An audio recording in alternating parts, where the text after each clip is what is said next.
Hi there, my name's Brandon, and I'm here to tell you about Bark. Our mission is to keep children safe online. One thing I think we can all agree on is that technology is awesome. That's probably why we're here today. I have 2 kids. Like the vast majority of kids today, they spend a lot of time socializing through connected devices. As a parent, I want to make sure they utilize technology to its fullest. But the reality is that new technology creates new risks. I hope that my son never receives a message like this. Sadly, as we've seen, it's all too common. And if he's sending messages like this, something like, "I want to die," I'd like to know so that I could get him the help that he needs. Unfortunately for me today, as a parent, my only options are to pick up his phone, scan through his messages, or to save his passwords and randomly spot check his activity online. And both of those options suck. They suck because I want my son to feel like he can socialize independently of me. And they suck for me as the parent because I don't want to spend hours scrolling through every LOL and OMG message he writes. This manual process is a daily friction point, and that's exactly why we created Bark. Because parents need a smarter solution to help keep their children safe online. Using content scraped from publicly available data on social networks and messages we've processed from our users, we've developed machine learning-based algorithms to detect issues like cyberbullying, sexting, signs of depression or suicide. If we detect an issue, we send an alert to the parent along with recommended actions on how to deal with the issue. To be clear, Bark does not provide a parent unfettered access to a child's messages, only potential problems. Our goal is to provide trust and communication around online safety. Let's take a quick look at how it works.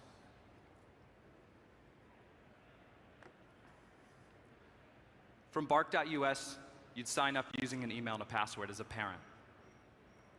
The first step is to add your child. We ask for some additional information about the child so we can tailor our analysis. Ideally, you're sitting down with your child discussing the severity and the permanency of messages that they post online. We give you some tips on how to start that conversation if need be. If you're not together, you can send both you and your child a text message reminder for a more convenient time when you can have that conversation, or you can send your child an email so that they can connect their accounts independently of you. At this point, you can connect your social media accounts. We support 15 social media accounts.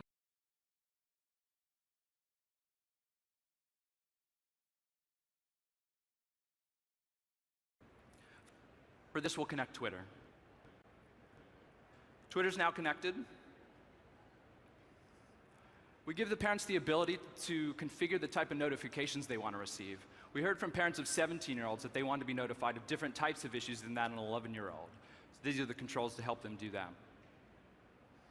At this point, Bark is continuously monitoring the connected accounts in the background. If there are no issues detected, you'll receive a weekly email cap summarizing the child's activity online that week. If there is an issue detected, you'll receive a text message that looks something like this. Clicking through, you'll be presented with a message, the social platform, the time it was sent or received, and the parties involved. As you can see, we give the parent the opportunity to confirm that it is or is not an issue. This feedback for us is tremendously valuable as we continue to improve the algorithms. If it is an issue, we present some recommended actions on how to deal with this type of issue. We've leaned heavily on our team of leading child psychologist advisors to help us build tailored recommendations for each type of issue that we monitor. Let's jump back to the slides.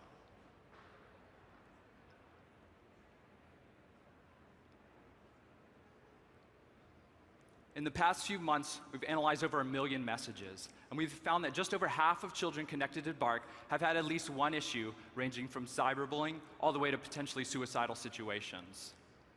What's more, the majority of those parents reported being completely unaware of the issue before they got the alert, and that is eye-opening. More important than volume, though, is accuracy. We've been able to confirm the accuracy of our algorithm with the parents themselves, and that confirmation is incredibly valuable as we continue to improve going forward. Bark is just $9 per month per family. Unlimited children, unlimited connected accounts. We have a unique approach working directly with schools and nonprofits to provide them affiliate revenue. This allows them to satisfy their fundraising needs, offering their families value, and keeping their student population safe online. To date, we have over 100 schools and nonprofits committed to working with us. Our mission is to keep children safe online while allowing them privacy and helping their families build trust in that process. We hope that you'll join us at bark.us. Thank you. All right, nice work, Bark. Bonus points for the solo demo. All right, we're gonna get personal for a second, judges. Who among you are parents? Rachel. All right, Rachel, you get first question, then what do you think? I mean, my 2-year-old is not yet any of these Or so you think. social platforms. That's true. He does like YouTube. I think it raises a lot of interesting questions. So, for example, I didn't see a lot of the fastest growing new networks that are also where you see a lot of these problems like Yik Yak, Snapchat, WhatsApp, which I assume has to do with, it's not public, it's encrypted. So what's your approach to abuse that might happen on those platforms? Those are obviously more challenging because they're private, a lot of times peer-to-peer, so we don't have access to like a public API. We do get WhatsApp notifications, so that's one off the list, but there are plenty more that we don't. We try to think of it backing into the value that we provide, and if Bark didn't exist, there would be no way to get any of these. Right? So we connect a lot of platforms today. We're continuing adding them, working to maybe get partnerships with more if we can't add them directly. But I guess the point, going back, if we look at our overall statistics, over 50% of children have had issues on the platforms that we do connect. I'm guessing it would be larger if we did all those private ones as well. So we're focused on adding them as we can, but obviously it'll be challenging with some of them. But I'm hopeful we'll continue to make progress through other ways. I think this is a really important area, so thank you for spending your time Thanks. and energy focused on it. I have a partner who would remind me that motivated teenagers will always find a way. Yeah. Whether it's porn or pot or anything else, they'll find a way. And when I look at the teenagers I know, it's a lot of emojis and they have a whole subtext that I am well above the age that I'm allowed to understand. Maybe this is theoretical, but how do you approach that? It's not just new apps and new services, it's a whole subtext and way of communicating. The changing language, I mean? Right. Yeah, acronyms. And, the machine learning piece helps us to, we're getting tons of data from our users. So we're getting all these messages that, make no sense, and you're like, what does this mean? So we try to keep up on all that. Obviously, someone my age and the rest of our team can't know what all these mean, but the machine learning piece helps us to continually improve and try to understand what some of those messages mean and if they're indeed an issue. And do you do stuff with photos?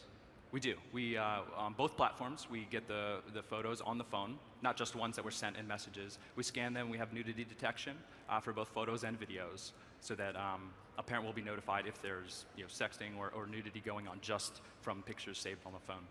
Can you frame the problem for us a little bit? Is the implication here that cyberbullying has increased the amount of bullying that's happening among young people? I think it's increased a lot of things. Like one of the more recent articles was about suicide, and maybe not surprisingly, the trends started to go up sort of around the time Facebook started to get more popular, more people started getting on it. So I think these platforms allow children to express themselves easier, whereas before they were around, a child might do it in school, on the playground, 3 o'clock comes around, it's done, they go home, and that's kind of the end of it. Whereas these platforms are all day long, right? All night long. They can continue to barrage someone with messages and not really pay a price. And so the monitoring is important, both outgoing and incoming. There's a lot of parents that we hear sign up for Bark that are not necessarily worried that their children are going to send messages, but want to protect them from outside messages. We see stories all the time of older people preying on younger children, and that can happen just on some of these platforms that they're on because they're anonymous. What demographic is your primary target when you start? For the children? Yeah. Our average age is slightly under 13. So we try to suggest that the introduction of a device, whether it be a phone or maybe just an iPad or an iPod Touch, something that they can text on, that's when you introduce a tool like Bark. And that would hopefully make the conversation less contentious, later on when you're a 17-year-old, right, and you say, hey, we're going to be monitoring your activity, and they're like, whoa. With the introduction of the device, Bark will always be there, and they're sort of know that they have the privacy to socialize independently of the parent, but the safety, that'll guard them against outside dangers. A lot of the community teams at the platforms you work with, Facebook, Twitter, otherwise, are highly aligned with your mission, which is great. What do you do to work with them what do you do to work with them? I think when you look at an API of somebody like Facebook or Instagram, for instance, they don't always provide everything, right? So you can maybe send some type of message over here that's not in their API. Maybe it's Messenger, right, or something else. To align with them, we need to have access to everything, right? So we can make sure that when you say you're going to connect Facebook, we know that we're protecting your child at all times on everything they do on Facebook. So unfortunately, not all the APIs cover everything in a platform, but hopefully with partnerships with somebody who may not have an API at all, we could serve as kind of that roadblock for potential issues, and also maybe provide a business layer to other businesses, our core technology underneath the consumer app is something that can be applied to a lot of different spaces. If it's just someone like Kik, maybe that wants to moderate their content, we could just be the guts underneath that says, hey, this is an issue, this is not an issue, this is, you know what I mean?